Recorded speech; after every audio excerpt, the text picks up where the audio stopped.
What's up, everyone? This is Lanny the Manny here again with you from Cheeseheadz Weekly. It's Tuesday. We're here with episode 12 now of the podcast. And yeah, happy to be here with you. Lost a few followers. Um, my audience is not near as large as it used to be, but we kind of plateaued, and we still have those, two people every week besides me that vote in the poll. That's fantastic. A big thank you to all my supporters out there. So, one thing that would be great is if you could tell your friends about the show. That'd be awesome. And also rate the show. That would also be awesome. Helps get the show out to more people as well. We have a link in the description to send in a voice message, a question or something, and you can also use the Q&As for that as well. I'll ask a question, and I would be grateful for some answers to the questions, comments, just different things, some discussion, and I can play the voice message in the show that you send in. There's a link in the description of every episode to send in a voice message, and it is quite simple.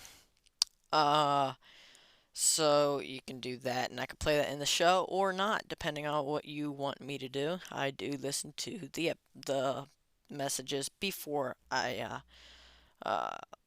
record the show, so I can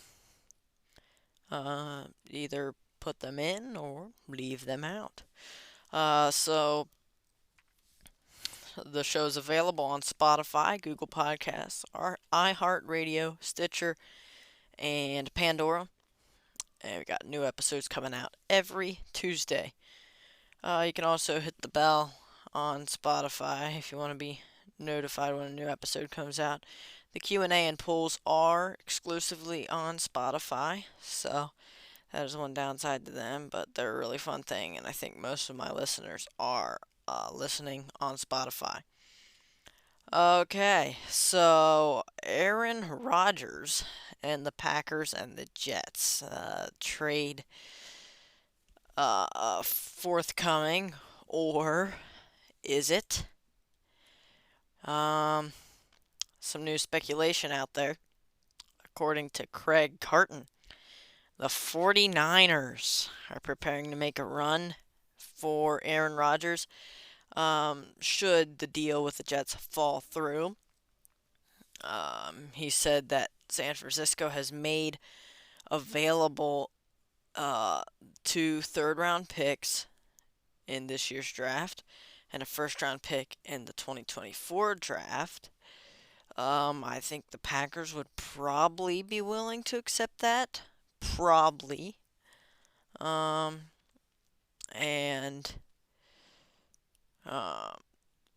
should that come to fruition, should he not be traded to the Jets? So if that was the case, so I'm not sure. You never know with the validity of some of these reports either, but yeah, I wouldn't be surprised. The 49ers have pursued Rodgers before, and it feels like they're just one good quarterback that can actually play a whole season without getting injured away from going all the way. And yeah, they have a great team. They have all the pieces, both sides of the ball, but especially offense. Rodgers would not have a ton of pressure on him at all. But the thing is, would Rodgers want to go there, even if the trade doesn't go through with the Jets, which is a big if? Would Rodgers want to go there? Maybe. It is his hometown, but keep in mind, Jets have Allen Lazard. The Ravens now have OBJ, which I will talk about briefly here later. So I don't anticipate that happening. And of course, this is speculation. I mean, speculations, it's fun. But you know what? There hasn't been a whole lot of Rodgers news lately. And this is about as much news as you can get. So, you're gonna see speculation like this. There's rumors circulating everywhere, and yeah, we don't know what's happening with the trade, but I believe that it is about done, as reports that I discussed last week. The trade's about done. They're probably working out the details. Maybe the Packers are still trying to get a little bit more, as much as they can.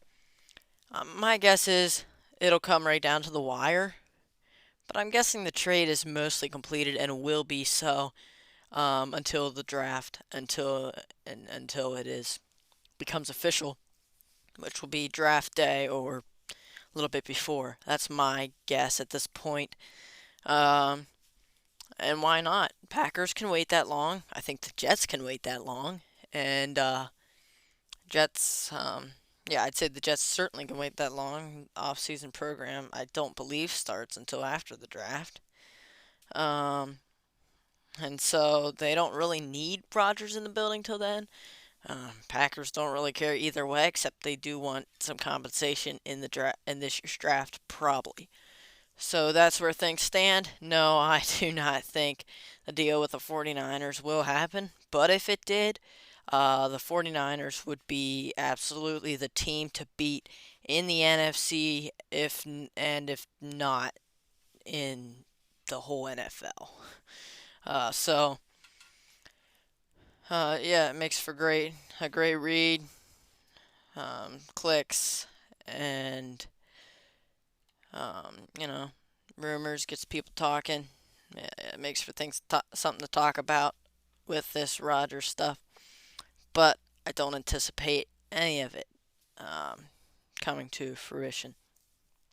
Also, Mark Murphy was asked some questions. He did not say a thing. He has been keeping his mouth shut about the whole thing, which is a good move if you ask me. I did see a report to the effect that Brian Gutekunst was ready to accept a trade from the Jets, and Mark Murphy just kind of put his foot down and was like, you know what, we can get more than that. So I think Mark Murphy is pretty actively involved. And it's not like his job is really on the line. I don't think he really cares about that too much. He will have to retire um, at 70 years of age, which is coming up. Um, Turn the reins over to someone else for CEO of of the Packers. So yeah, I don't think he really cares a whole lot about his job, and I think he cares about the team, wants to help the team win, and I think that is okay.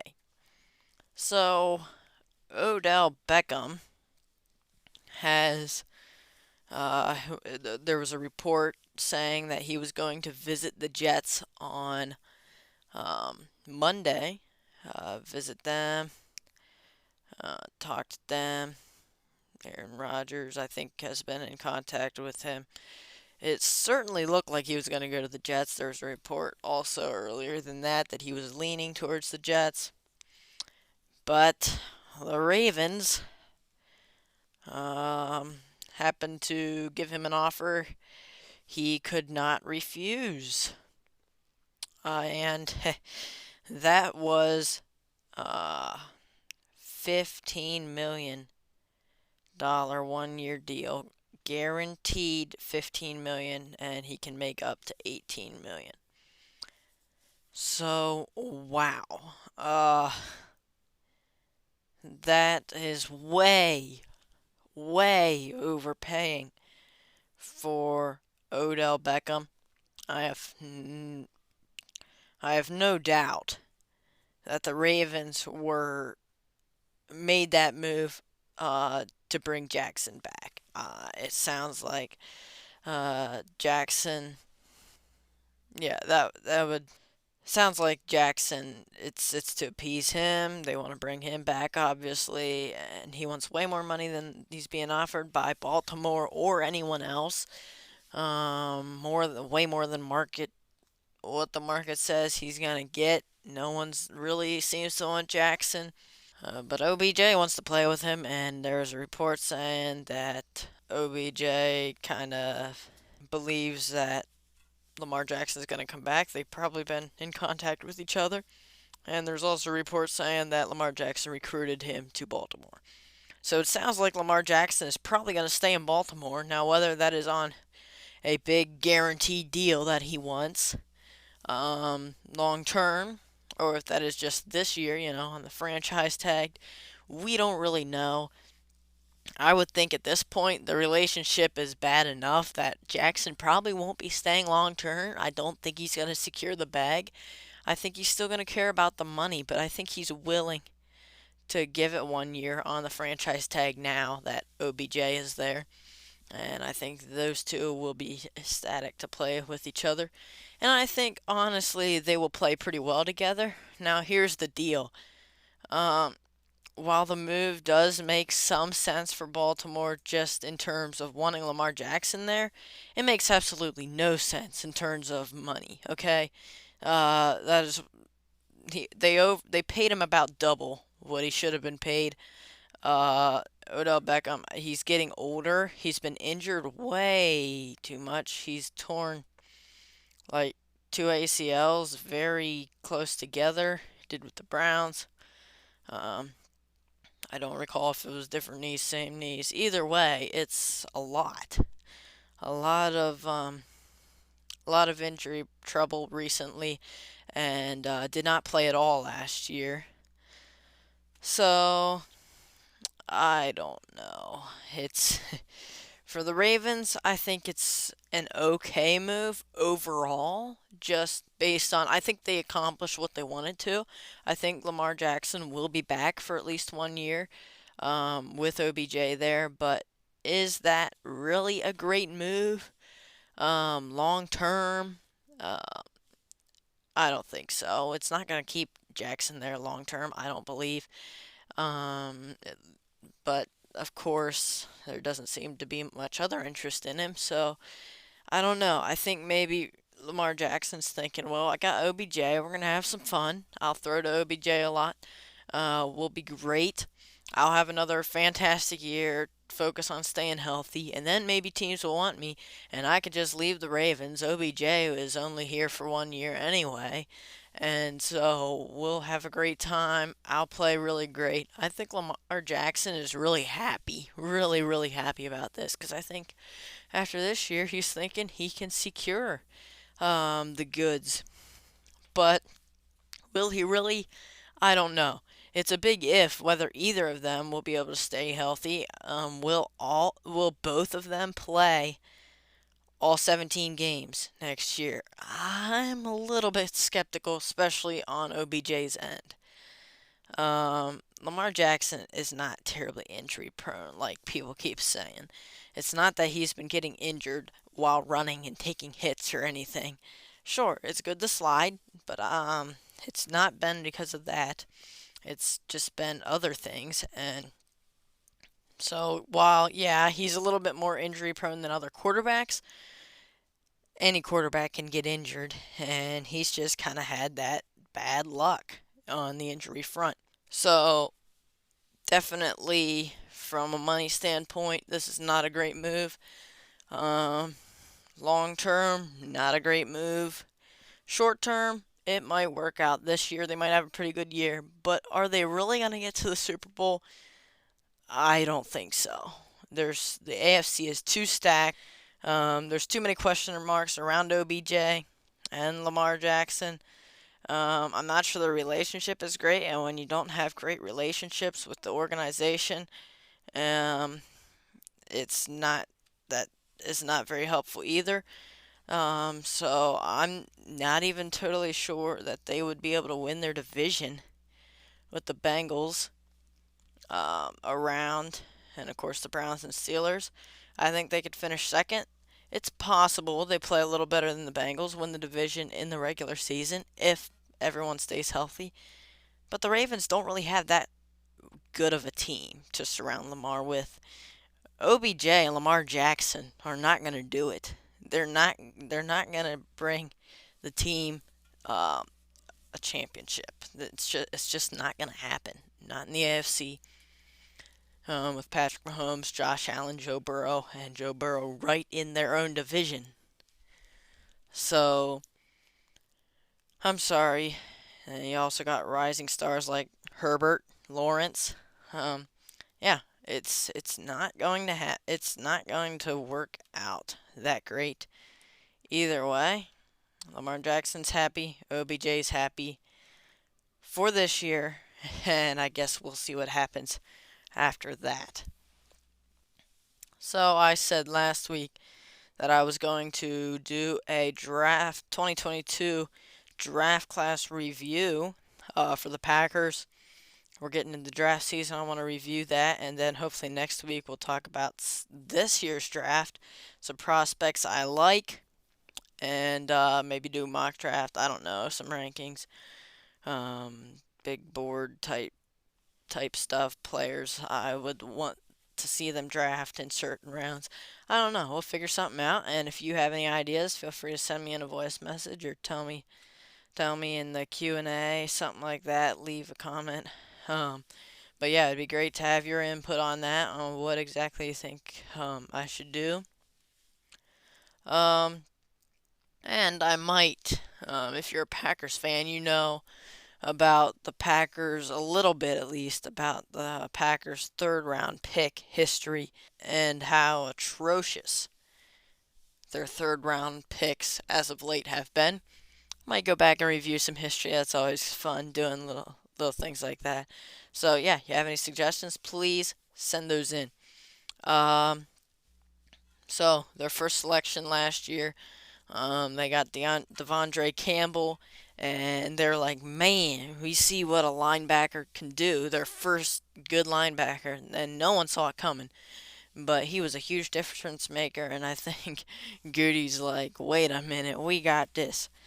This linebacker position, man, it's pretty good, and they didn't have really anyone that great to play with Devondre Campbell. So they go out and draft instant rookie starter linebacker out of Georgia, Quay Walker, ahead of Nakobe Dean and some of those other top guys. And actually, they could have drafted another top guy. I forget his name right now. I'll look that up. But I believe the Jaguars drafted him. Yeah, they could have drafted some other guys, but they picked Quay Walker. Devin Lloyd from Utah was his name. Um, the Jaguars picked after the Packers, and but they chose Quay Walker, and he's got athleticism, size, and speed, and they are. He's almost identical in athleticism and size to Devondre Campbell. Was a starter in his first year. Um, Up and down year overall. I think he showed a lot of promise, a lot of flashes. He had those flashes that you want to see in a first year player, and he was a starter right away, forced on the field. Was ejected twice during the season, so definitely needs some help. Uh, Behavior issues that could use some help. But I think overall he's going to turn into a stud for the Packers next year and beyond. Uh, they had another first round pick, two first round picks, and they decided to pick another big Georgia defender, defensive lineman Devontae Wyatt. And this guy is an absolute freak athlete. He's crazy fast for a guy of his size. And so he's also the type of guy who he does not give up on a play. He plays until the whistle, chase down tackles, or something he did, chasing down quarterbacks on the run from behind. You don't normally see that from a 300-pound guy, but it's happened, and he showed some flashes. Didn't get a ton of playing time. Showed the flashes. He's going to have a lot bigger role with Jarran Reed and Dean Lowry leaving in free agency. I expect him to do quite well next year and Can't wait to see what he can do. And Matt LaFleur said he needs to step up. I think he will with a bigger opportunity, and he definitely does need to, as he is an older player to be drafted. And Packers don't normally draft older players, so definitely looking for an instant impact from him. In the second round, they traded up right to the beginning of the second round to get wide receiver out of North Dakota State. That is Christian Watson, and now budding superstar with Davante Adams leaving. Um, they had to draft someone. This guy is athletic, um, and he can do a little bit of everything. He is fast, an absolute burner, and that's where we saw the most. Uh, yeah, that's what we saw of him the most. It was his speed that really popped, especially in that play in the Eagles game. He outran everybody, and defenders thought they had a good angle on him, and he just blew right past them all. By the way, Jordan Love threw him that pass. So I cannot wait to see this connection coming. I think he will turn into a true star. I think he'll get over just a little bit of a bold prediction. I think he'll get over 1,000 yards and 10 touchdowns. I really think he will. He's an amazing guy. Just has a knack for the end zone. I mean, if you can run that fast and outrun guys that well, you're gonna find the end zone pretty quick. So, uh, he can do a little bit of everything. They used him for jet sweeps, kind of a little bit as a gadget guy too. He scored on a handoff or two. So I cannot wait to see him grow another year, but he will be with the Packers and should be at least for a very long time. Their third round pick for 22 was a guard um, out of UCLA. That is Sean Ryan. Yes, I know you don't recognize the name. I barely do either. He did not play a single down of football in his first year. Yeah, it's not looking great. And yes, he is a third round pick. It's not looking great here going into his second year. He played about none, was a backup, and then he might have played a little bit on special teams. I don't know. And he uh, then was suspended for 6 games at some point. I don't know if it was exactly the last 6 games for performance enhancing drug, a violation of that, taking a performance enhancing drug. So, eh, I don't know. It would be nice to see him bounce back and win jobs, but he did not really impress in camp. And yeah, just was no one ever heard anything of him until the only time he made the news was when he received that uh, PED suspension. In the fourth round, they drafted wide receiver Romeo Dobbs out of Nevada. This guy is a route runner.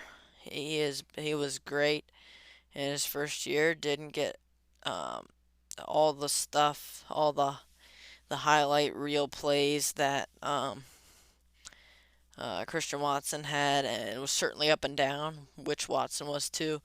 But was injured halfway through the season. Wasn't really quite the same after that. Kind of getting back from sprained ankle. Um, so he's great at running the deep routes, and he's he's pretty good at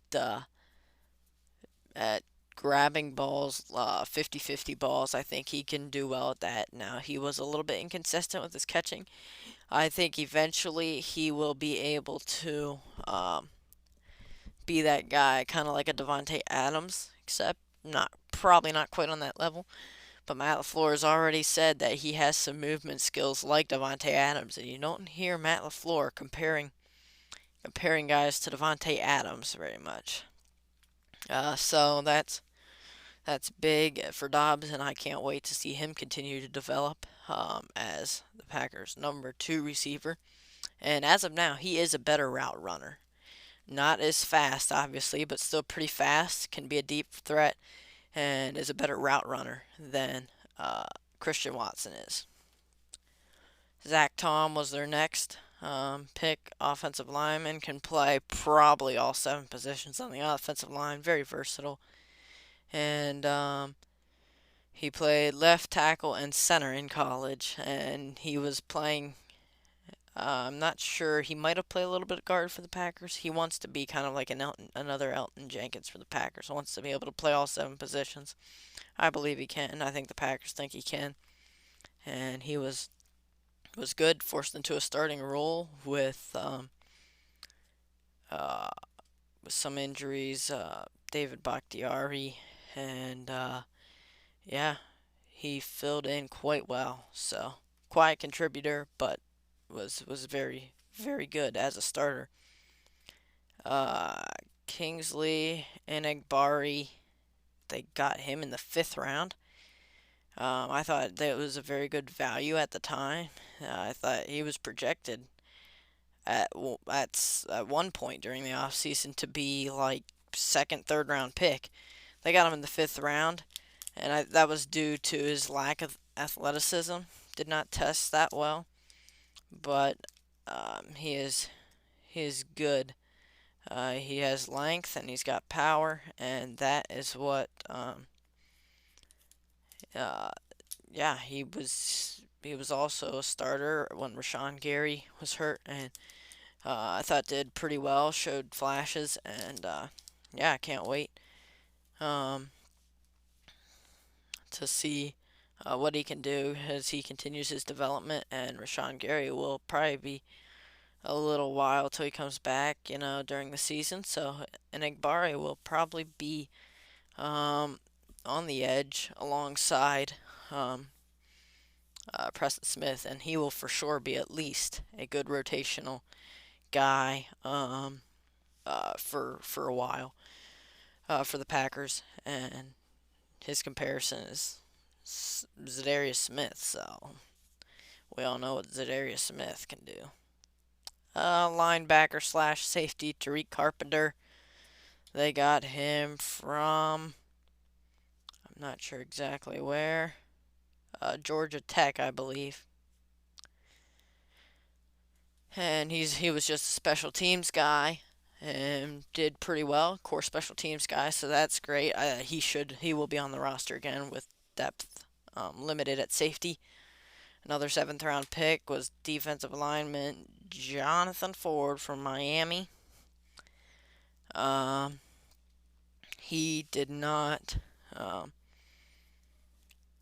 play a down with the Packers, or at least did not play hardly at all. But just a big guy and could be a run stuffing guy potentially. Not very athletic though. So we'll see uh, what happens with him, but just he might make the roster, but it'll be as a deep backup, and he'll play special teams probably. And then offensive tackle Rasheed Walker. I thought that was also a good value. Got him from Penn State. I think he could turn into a pretty good backup option for them. He did not play much his first year, and he was coming off injury, I believe, around training camp and stuff. Yeah, he's gonna need to develop, but they're good at developing offensive linemen. I think he could eventually be a stud. And close out the draft, wide receiver Samori Toure from Nebraska. And he did play at Montana before that. He's got fairly good speed. Not as much as Dobbs or Watson, of course, but he played a little bit, flashed some whenever they were having receiver injuries. Caught a touchdown pass against the Bills.